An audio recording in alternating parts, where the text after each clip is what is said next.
Are you afraid to gain weight during the holidays? If so, today we're going to talk about how to enjoy Halloween and holiday parties so you can have fun and get results.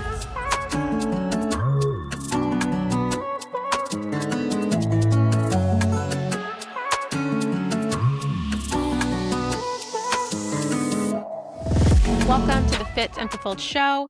If you're a busy professional woman who wants to finally prioritize your health and happiness, this is the place to be. I'm your host, Soraya Russell, certified macronutrition coach, mindset coach, and lifestyle transformation coach. And each week, I share practical strategies to help you build sustainable habits, boost your energy, become obsessed with what you see when you look in the mirror, and feel confident and strong in your body, all without feeling stressed, burned out, or guilty. Let's dive in. So I don't know about you, but this time of year in the past, I always struggled with my weight, my relationship with food, overeating during Thanksgiving, Halloween, Christmas.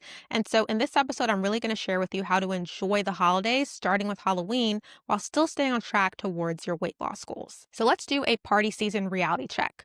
Halloween is not just Halloween, it is the start of 10 plus weeks of celebrations.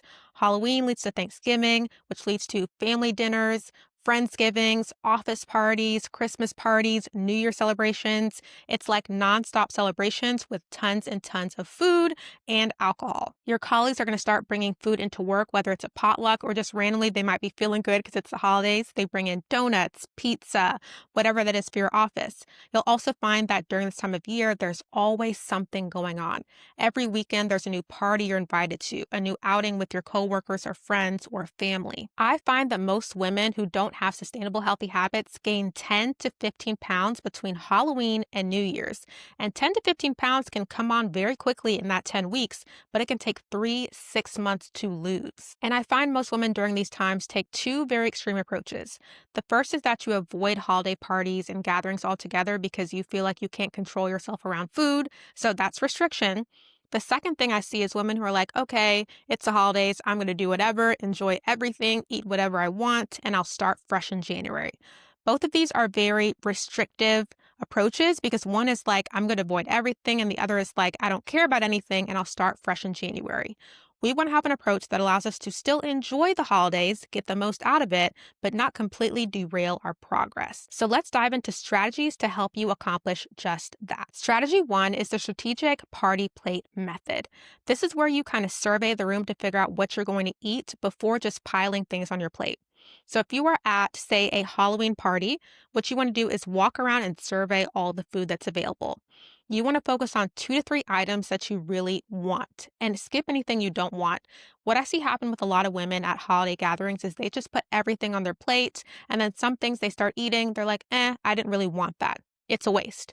So instead, you want to look around the room and say that you really like mac and cheese, which is one of my favorite holiday foods. You really like green bean casserole. You really like ham, just for example, right? Those are 3 things. Put those 3 things on your plate. If you're, for example, not really a big fan of sweet potato souffle, don't just put it on your plate because it's there, because you know it's not really something you're going to enjoy. So during holiday gatherings, you want to focus on foods you know that you like and you know you enjoy so they are truly worth it, and skip anything that it's not. You also want to follow something I like to call the plate rule, which is when you split your plate based on different food groups. So you want 1/4 of your plate to be protein, 1/4 to be carbs, and half of it to be veggies and or fruits. So for Thanksgiving dinner, for example, this could look like 1/4 of the plate being mac and cheese. That's going to be your carbs, 1/4 of it being turkey, and 1/2 of it being, say, green bean casserole. Remember that you are the CEO of your plate, so make executive decisions. And if you're like me and you like sweets, you might be thinking, Soraya, what about dessert? Like, I have to have dessert during the holidays as well. I get it. I love a couple things. Peach cobbler, and my mom makes this really great butter pound cake. It's so good. So for dessert strategy, what I recommend is choose one thing that you really like. And after working with hundreds of clients, I know this to be true. If you like desserts, there's typically one dessert that you love above everything else. So there's no need to sample and savor all these different things when you know there's that one thing you really want. So for me, that's peach cobbler. I love, love, love my mom's peach cobbler, and I learned how to make it recently. So during holiday parties, I go for that peach cobbler. I have a reasonable portion. I savor it. I enjoy it. And that's my dessert. I don't try and sample the peach cobbler and the chocolate cake and the cheesecake because I don't really like those things as much as I like the peach cobbler. So I focus on the thing I really enjoy and savor that. The goal is satisfaction, not sampling every option. And you'll find when you only focus on the foods you know you enjoy, you get more satisfaction from your holiday meal because you ate all the things that you liked versus just trying random things that you didn't really need or want. Strategy two is the pre party fuel protocol. You never want to arrive to a holiday party hungry. It is a recipe for disaster.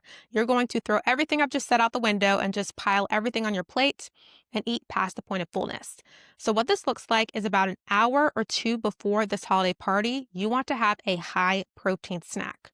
Reason being, protein is more satiating than other macronutrients, so it's going to keep you full before you get to the party. And if you eat about an hour or two before, you'll just start getting hungry when you arrive versus getting there being starving because you haven't eaten all day long. Some examples of high protein snacks you can have are a Greek yogurt bowl, a protein bar. My two favorite brands are the Pro Bar and Think Fit Bar, or you can have a protein shake. I like OWYN and or Gain. All those are pretty good options, but there are plenty of other high protein options you can choose from as well. This is going to help you from going overboard when you go to the holiday party. You also want to hydrate before you go as well. About 16 to 20 ounces of water before arriving is ideally where you want to be. So I recommend drinking water throughout the day before that holiday gathering, starting from when you get up to right before you leave. Your brain often confuses thirst for hunger. Don't let it trick you. That's why having water before going is very important because when you show up to the party, you'll know that you're truly starting to get hungry because you properly hydrated and you ate beforehand. So your hunger is actually hunger, not just a mask for what would be thirst. Strategy three is mastering the social eating environment. This is something I used to struggle with a lot, where whenever I went to a social gathering where there was food and drinks available, I felt like if I'm talking, I also have to have a drink in my hand. I also have to be eating something. It almost feels like socializing and consuming food go together. And that's what makes a lot of people overconsume because they don't even realize how much they're consuming because they're talking and multitasking at the same time. So we want to put a strategy in place to make sure we're not always consuming something while we are socializing. So you essentially want to practice being able to socialize without eating or drinking at the same time. This takes practice. It's something you do over time, but you want to retrain your brain not to think social event equates to consuming food and drinks. Something else that's very helpful if you're starting out is if you go to an event and there is alcohol or drinks there and everyone has a drink in their hand, you sometimes can feel left out or weird without having one in your hand. So what I do is I will just have a cup of water in my hand, right? I still have a drink in my hand. I don't feel awkward because everyone else has a drink, but it's water, so I'm not consuming 100, 200 calories simply because I have a cup in my hand that I feel the need to drink out of. You also want to practice the pause method, and what this means is after you're done eating a plate of food or dessert, take 10 minutes before going back for seconds. During this 10 minutes, you just want to let your body decide, am I still hungry or am I full? Because sometimes it takes a bit of time for your body to digest the food and give you that information. Another thing is during this time, you want to ask yourself, am I hungry or do I just want to eat just to eat? And many times, if you let that 10 minutes pass, your body will tell you we're not hungry and your brain will stop thinking about food because you moved on to something else. So this pause method just helps you make better decisions with food versus just doing something that's going to immediately gratify you. Something else you might experience at holiday parties, especially with family, is food pushers. People who try to guilt trip you into eating when you're not hungry. I know you know what I'm talking about. The aunties, the uncles, the friends. And so there are some strategies that I like to deploy with our clients to help them not let these folks interfere with their goals or dictate their decisions. And there are three different types of food pushers. The first is the well-meaning host. This is someone who brings a dish and really wants you to try it. Like, hey, you have to try my dip. You have to try my casserole, whatever it is, right? These people don't have bad intentions. They just really want you to try their dish. So you have to learn how to say no. And this can be hard because if you're a people pleaser, you don't want to tell people no, or you don't want to hurt people's feelings. But we have to learn how to do this in a way that still feels good to you. The second one is the guilt tripper, someone who's like, oh, it's just a party. Come on, one extra plate, one extra scoop, whatever it is. They try to guilt you into eating more food. We all have at least one of these in our family that's always trying to get us to eat and make us feel guilty about not eating. And the third is the comparison maker. This is the person who's trying to compare you to everyone else to make you try to be like everyone else. So they might say something like, oh, well, everyone else is eating this food or everyone else is still drinking, so why aren't you? So they try to compare you to other people to make you feel guilty or bad about not doing what everyone else around you is doing. So a couple strategies that I find that work really well to handle these types of people is you have to understand that people are selfish.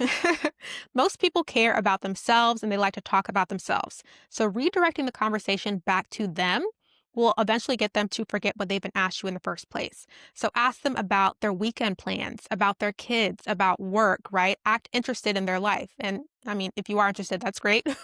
Or you might be doing it just to get them to stop talking about your food choices.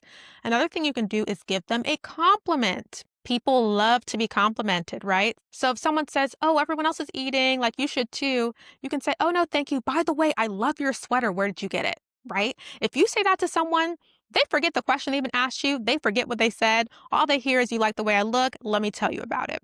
So the best way to handle people like this when you don't want to make them feel bad is do a quick no and then follow it up with something that's going to make them want to talk. So, no, thank you, but I love this. No, thank you. By the way, how are the kids? How was that play? How was the soccer game?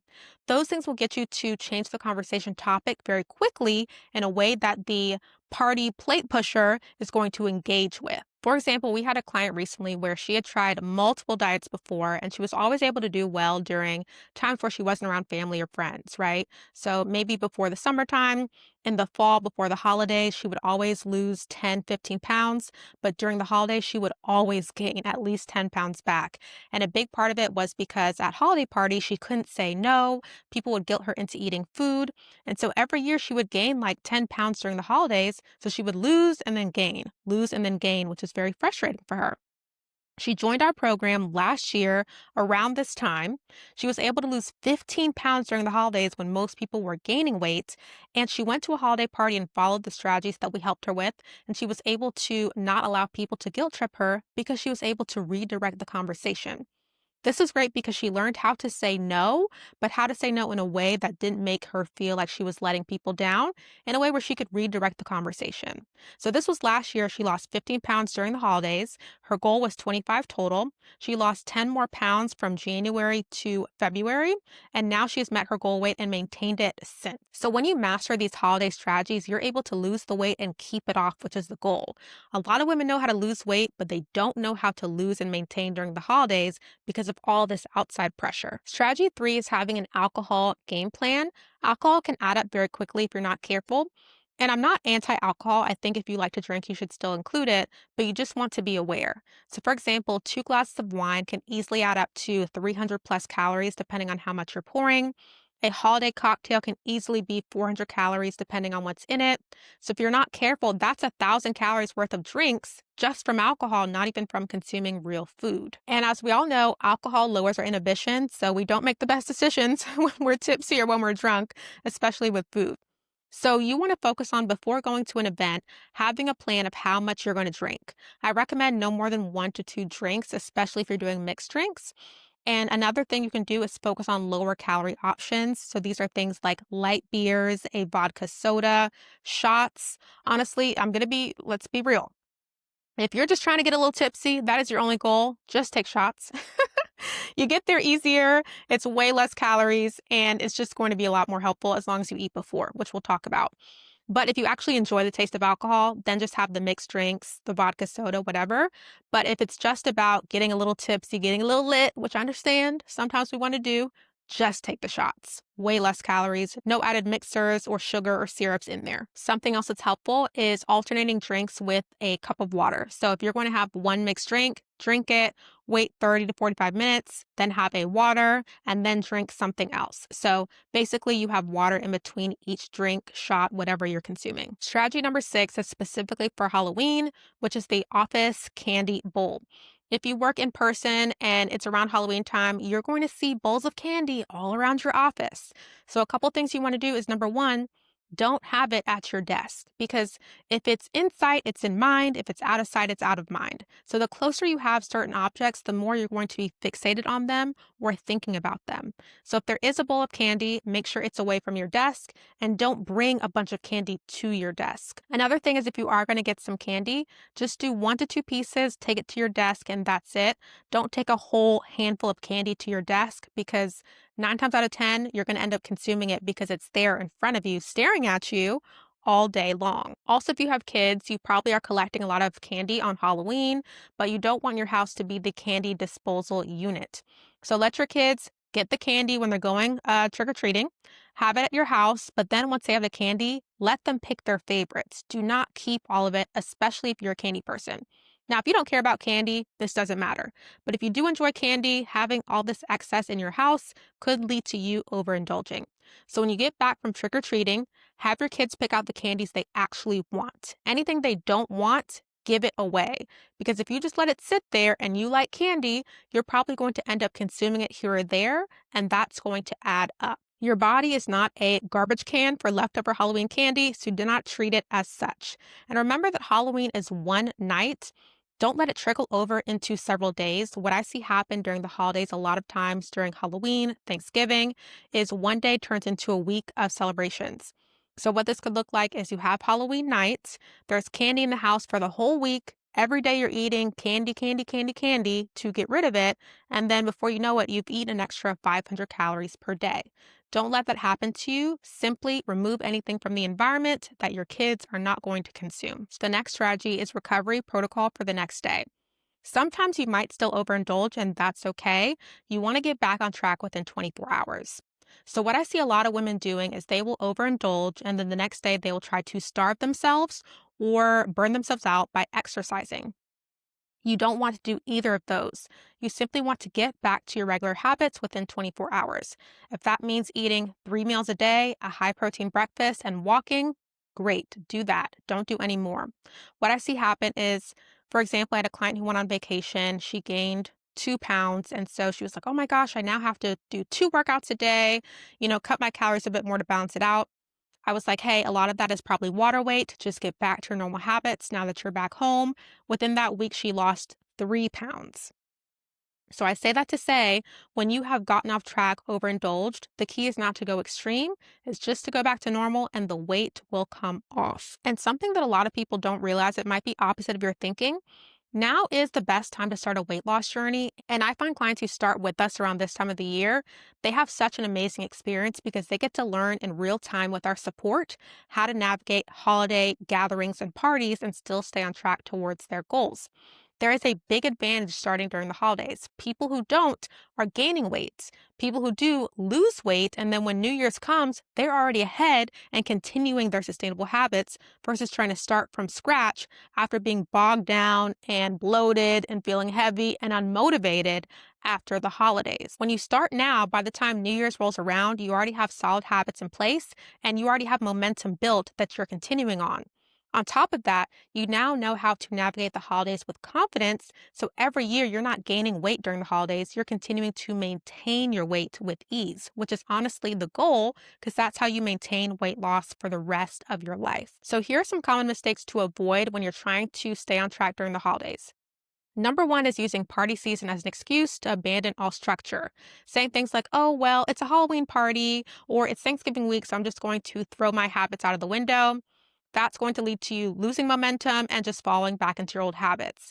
Instead, you want to learn how to slightly modify things. That could look like if it's a holiday party, you're eating the holiday food, but you're practicing the plate method. It's Thanksgiving week and you're out of town. You're not going to the gym 3 days a week, but you're walking every day, right? So finding adjustments that you can make, but not completely abandoning your structure and your plan. Mistake number two is avoiding all social events because you're fearful that you're going to overeat. Isolation is not a long-term solution because at some point you're going to want to get out of the house and hang out with friends and do things. And if you always try to avoid that and hide yourself to lose weight, you're going to lose it when you are being a hermit and being in solitude and then gain it back when you start going back outside, whether that's the summertime, the holidays, whatever that looks like. Mistake number three is the I'll start January 1st mindset. And this one is the most detrimental because here's something I want to put in perspective. If you wait till January 1st, you'll probably gain 10 pounds before the new year. That means, say your starting weight was 250. Starting January 1st, your starting weight is now 260. So you now have an additional 10 pounds to lose on top of what you want to lose when you started at 250. So you're starting in the negative. Versus if you start now, you could lose 10, 15, 20 pounds during the holidays. So you're starting at, say, 230. you have momentum to continue going into January 1st with habits that are solidified. And so you're starting from positive. So this is something that a lot of people don't realize. Thinking I'll wait till January 1st feels like a safe bet. I can start fresh. But really, what's happening is you're going to be starting from negative because you will probably end up gaining weight during the holidays and have even more to lose. So remember that you can enjoy holiday parties and maintain your progress. This is a 10-week sprint to New Year's, roughly depending on when you're listening to this episode. And during this 10 weeks, you can use it as time to start building sustainable habits that you can take into the new year. Or you could start using it to eat all the food, abandon all of your habits, not move your body, and end up gaining weight and try to start fresh in January. If I were you, I would be person number one. And if you use the tips I've given you in this episode, it'll help you do that. So, thank you so much for tuning into the Fit and Fulfilled show today. I hope you walked away with practical strategies you can start using to feel more confident, fulfilled, and energized in your personal and professional life. And if you found this helpful in absolutely any way, please do me a favor and subscribe and share this with a friend that you think would find this helpful so they can discover these strategies as well. And if you want to lose 20 to 50 pounds without cutting out your favorite foods, then I invite you to apply for our coaching program, the Fit and Fulfilled Academy. This is where we help busy professional women like yourself with the guidance, support, and coaching that you need with nutrition, fitness, and mindset to achieve lasting weight loss even during the holidays. You can get all the details down below. We are diving into a brand new exciting topic next week, but until then, remember you deserve to feel as confident in your body as you do in your career. Take care.